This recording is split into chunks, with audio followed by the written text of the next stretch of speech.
In this chapter, we will look at the common confusion between rise and raise.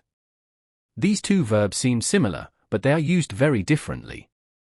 For example, in the sun raises in the east, the correct word should be rises. That's because rise means to go up by itself, while raise means to lift or move something else up. Let's learn how to use them correctly. Here are the corrected versions. Rise is used when something goes up on its own, like the sun rises. Raise needs an object, you raise your hand, raise your voice, or raise money. So remember, if you do it yourself, use rise. If you cause something else to go up, use raise. Let's make it easy to remember.